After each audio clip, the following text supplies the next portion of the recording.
তোমার আমার কবরে দুইজন ফেরেশতা চলে আসবে তিনটা প্রশ্ন করার জন্য। ওই তিন প্রশ্নের জবাব তারাই দিতে পারবে যারা দুনিয়াতে রবের গোলামির মালাটা গলায় লাগাইয়া জীবনে আল্লাহরে বেজার করে চলে নাই। কবরে যাওয়ার পরে তারা জবাব দিয়া বলবে, যখন বলবে তোর রব কে, ওই মুমিন জবাব দিবে রব্বি আল্লাহ, আমার রব একমাত্র আমার আল্লাহ।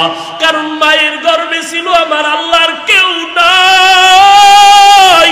দুনিয়াতে আসার আগে আমার মায়ের স্তনে খানার আয়োজন করেছেন আমার আল্লাহ, আর কেউ করে নাই।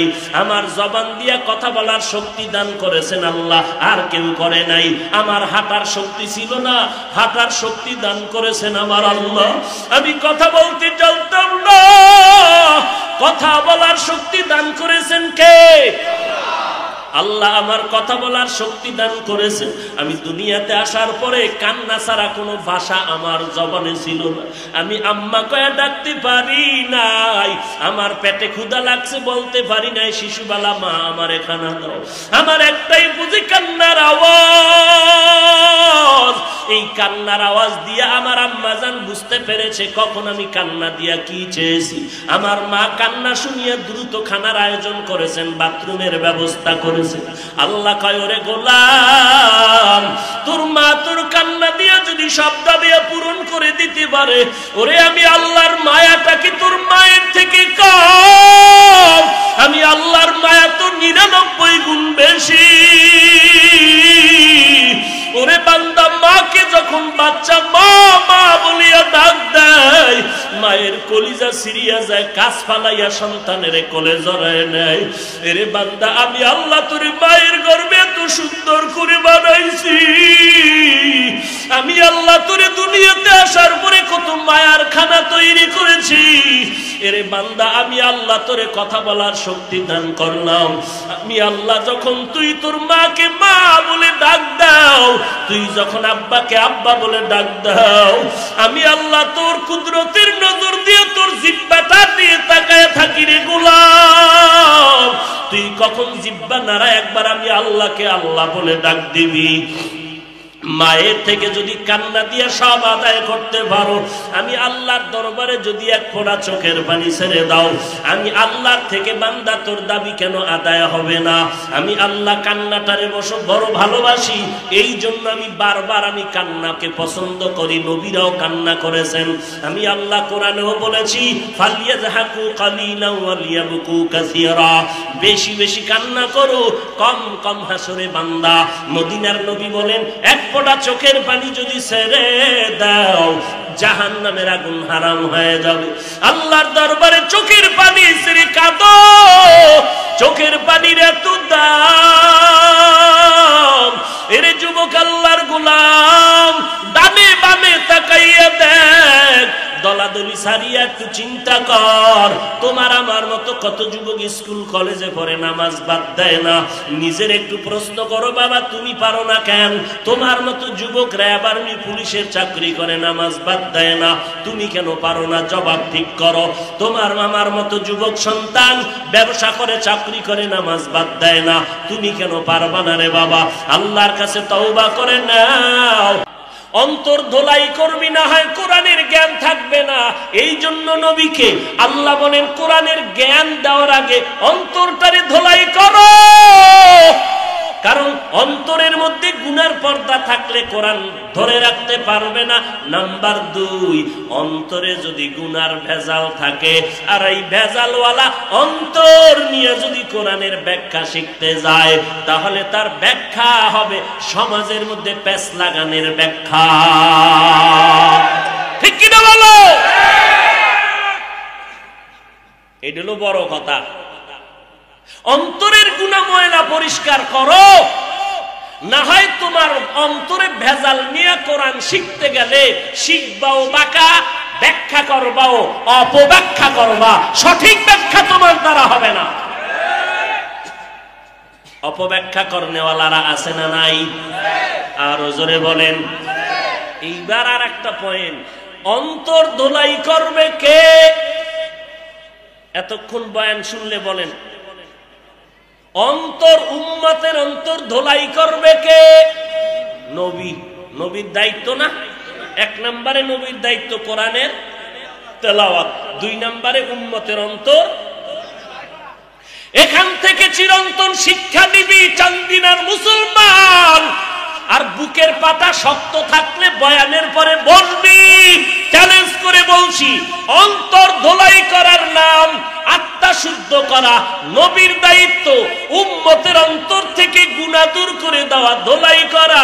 এটা নিজে নিজে পারবে না। অন্তর ধোলাই করার জন্য আরেকজন অন্তর পরিষ্কার ওয়ালার কাছে যেতে হবে।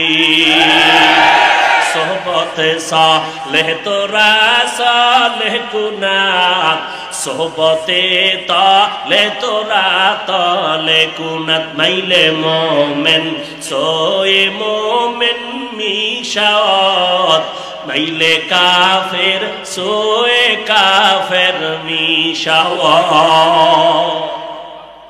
অন্তর ধোলাই নিজে নিজে হবে না। একটা ছোট্ট উদাহরণ দিই, প্যাচ লাগাইবেন না। উদাহরণ এটা বাস্তব হতেও পারে, নাও হতে পারে। উদাহরণ দেয় কেন? আসল কথা বুঝানোর জন্য। আসল কথা কিন্তু এমন তার সেরা বাংলাদেশে জন্ম নিছে, উদাহরণ লইয়া ট্রল করে। আছে না নাই? লোকটা বাঘের মতো, তার মানে কি ওর দাঁত আছে বাঘের মতো, ওর পাছায় লেঞ্জা আছে বড়। তা কি বুঝলা? সরমনার পিসাব কইছে কিয়ামতের দিন জাহাজ লইয়া উঠবে। তো পিসাব তো জানে এইটা একটা উদাহরণ দিছে। তুমি যে এইটারে ধইরা রাখছো, এটাই প্রমাণ তুমি সৃষ্টির নিকৃষ্ট মূর্খ। নিকৃষ্ট মূর্খ। তোমার মতো মূর্খ এই জগতে কেউ নাই। মুনাফিক, নির্লজ্জ কোথাকার। উদাহরণ কি? আমি বললাম এই জামাটা আমি বানাইছি, খেয়াল করছেন? জামাটা আমি বানাইছি। কি বুঝছেন? আমি এটারে সুই সুতলে সেলাই করছি। তাহলে আমি বানাইছি কথার মধ্যে বুঝা গেল ভিতরে আরেকজন ঢুকানো আছে। কে আছে? টেইলার আসেনি? ঢুকানো আসেনি? এইটারে আরবি গ্রামারের মতে বলে ফেলে মুতাআদ্দি, অর্থাৎ কর্তায় কাজটা কমপ্লিট করতে পারে না আরেকজনের সহযোগিতা ছাড়া। আর একটা হলো ফেলে লাজিম, আমি দাঁড়াইছি, আমি দাঁড়িয়েছি বা আমি খেয়েছি। স্বাভাবিকভাবে আমি দাঁড়িয়েছি, এখানে কি আরেকজন ঢুকানো আছে? অর্থাৎ এই কাজটা কর্তা শেষ করছে, আমি দাঁড়াইছি, কাম শেষ। আমি যে জামাটা বানাইছি, জামাটায় দাগ পড়ছে, এটাকে পরিচ্ছন্ন করেছি, লন্ড্রিতে দিয়েছি। তাহলে এখানে আমি জামা বানাইছি, এখানে টেইলার ঢুকানো আছে। আল্লাহ পাক বলেন নবীর 2 নাম্বার দায়িত্ব উম্মতের গুনাহ অন্তর থেকে ধোলাই করবেন। তাহলে বোঝা গেল এই অন্তর ধোলাই করা, এইটা ব্যক্তি কর্তা নিজে নিজেই কাজটা পারবে না, অন্তর ধোলাই করতে পারবে না, বরং আরেকজনের সাহায্য লাগবে। দলিল কি? ইউজাক্কিহিম, এই শব্দটাই দলিল। যারা আরবি গ্রামার বুঝে না এরা কয় পীর মুরিদি শিরিক, এরা আহলে বাতিল, আহলে বাতিল, আহলে বাতিল। এবার বুকের পাটা থাকলে দাঁড়া, না হয় বয়ানের পরে আয় বমু। যারা বলে পীর মুরিদি শিরিক তারা ভণ্ড। আসতে বলেন কেন? তারা কি ভণ্ড? কোন সন্দেহ? যারা সন্দেহ করবে তারাও ভণ্ড।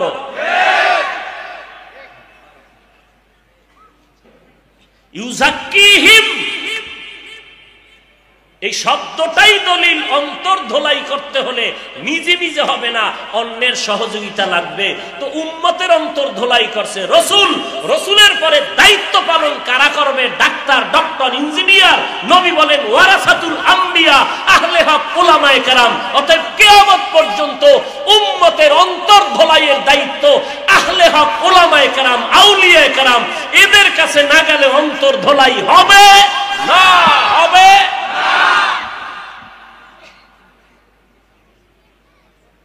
পিসাবের কামি এইটা।